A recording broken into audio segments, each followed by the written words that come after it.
Salut à tous et bienvenue dans une nouvelle vidéo. Alors aujourd'hui on se retrouve pour une vidéo sous forme de tuto et on va faire des meringues boulangères. C'est la recette tirée de mon petit livre que vous avez dû voir peut-être dans mon vlog. Alors pour cette recette, elle est très facile, il nous faut que 3 ingrédients. Donc on a besoin de 250 g de blanc d'œuf, c'est-à-dire à peu près, un blanc d'œuf c'est environ 30 g, mais pesez-les toujours. Ensuite on a besoin de 500 g de sucre glace. Et moi je rajoute une gousse de vanille, mais c'est pas obligatoire. Donc au niveau du matériel, il va vous falloir du matériel un peu plus pointu que d'habitude, on va dire, parce qu'il va vous falloir un thermomètre de cuisson. Donc ça paraît incroyable, ils ont trouvé des très peu coûteux à Casa, même à Jean Casino je crois. Celui-là moi il vient de chez Ikea, il m'a coûté 10 € je crois. Ensuite bon, un couteau pour gratter la gousse de vanille, une corne ou une spatule, même une grosse cuillère à soupe, c'est pas grave, ça je vous montrerai après pourquoi. On va les dresser, on va pas les dresser à la poche à douille aujourd'hui, on va les dresser façon boulangère. Vous avez vu dans les boulangeries, elles ont toujours des formes un peu bizarres. Je vais vous montrer comment on fait. Et ensuite, un fouet électrique. Vous pouvez le faire à main, c'est quand même assez fatigant, donc je vous conseille un fouet électrique. Moi, je vais me servir de ce fouet à main plus de mon batteur. Donc la première étape de cette recette, c'est on préchauffe notre four à 110 degrés. Alors vous allez voir, cette recette elle est très facile, il ne va pas nous falloir longtemps pour la faire. Le plus gros de la recette c'est la cuisson, je vous montrerai après, il y en a pour un petit moment quand même. Donc moi je m'organise comme ceci, j'ai pris la cuve de mon batteur KitchenAid. Donc j'ai utilisé mon thermomètre de cuisson, vous pouvez le voir, j'ai réglé, alors là c'est la température ambiante et là c'est la température à laquelle j'ai réglé pour qu'il sonne. Alors première étape, je mets mes blancs d'œufs dans la cuve de mon batteur avec mes graines de vanille. Voilà, j'ai coupé ma gousse en deux, j'appuie avec mon couteau et je ramasse toutes les graines qu'il y a dedans et je les mets directement dans mes blancs d'œufs.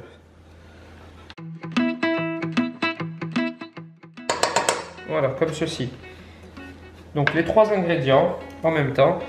Et là maintenant, je vais rajouter mes 500 g de sucre glace. Donc ça, voilà, c'est-à-dire une boîte entière. Celle-ci, elle contient 500 g directement dans mon blanc d'œuf.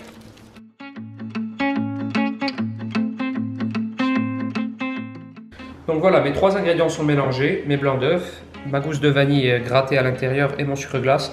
Bon, alors je vais mettre juste un petit coup de fouet comme ça pour à peine les mélanger parce que quand je vais mettre mon batteur électrique, ça va tout monter. Ça m'est déjà arrivé plusieurs fois. Voilà, juste un petit peu.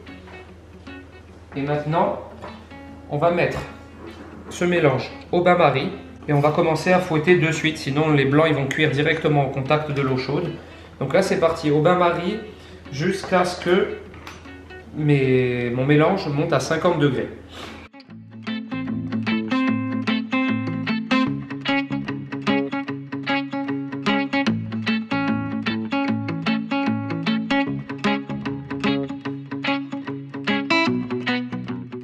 Donc voilà, ma préparation est à 50 degrés. Alors maintenant, je vais l'extraire du bain-marie et je vais la mettre sur le socle de mon KitchenAid et on va continuer à la battre pendant 15 minutes. Et voilà, maintenant c'est parti pour 15 minutes à vitesse maximum.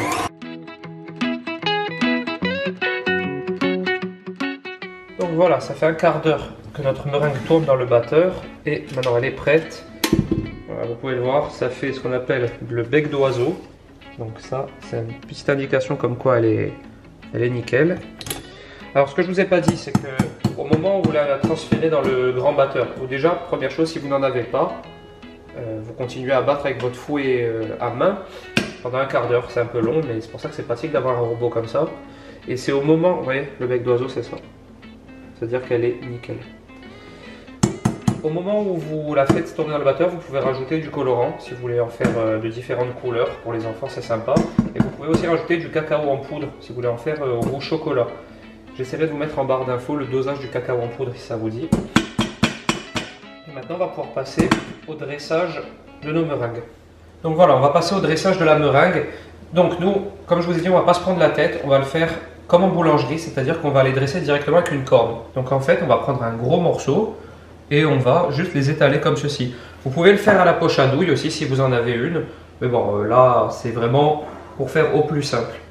Donc, vous prenez comme ça une quantité, à peu près celle-ci, vous voyez, et tout simplement, hop, vous la disposez comme ça. et ça va aller au four directement avec cette forme. Vous pouvez voir dans les boulangeries, je vous l'ai déjà dit, elles sont de toutes les formes, c'est parce qu'elles sont dressées de cette façon, à la corde. Je ne vous ai pas non plus dit combien vous pouvez en faire avec cette quantité, on va le voir ensemble parce que vous voyez, ça dépend évidemment de la taille de vos meringues.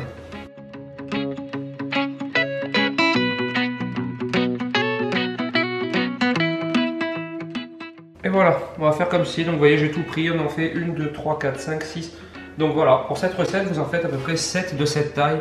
Vous pouvez en faire des toutes petites à la poche à douille, vous pouvez en faire des plus grosses encore.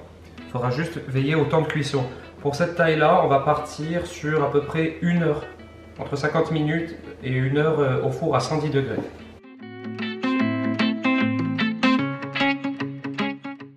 Donc voilà, ça fait 1 heure que nos meringues sont au four, elles sont bien cuites. Donc je vais vous montrer exactement voilà, la texture qu'elles doivent avoir. Donc elles sont dures à l'extérieur forcément et dedans en fait elles vont rester molles. Voilà, nos meringues sont terminées. J'espère que cette recette vous a plu. N'hésitez pas à commenter la vidéo et à la liker si elle vous a plu. Et surtout à vous abonner. Et je vous dis à bientôt pour une prochaine vidéo. Ciao!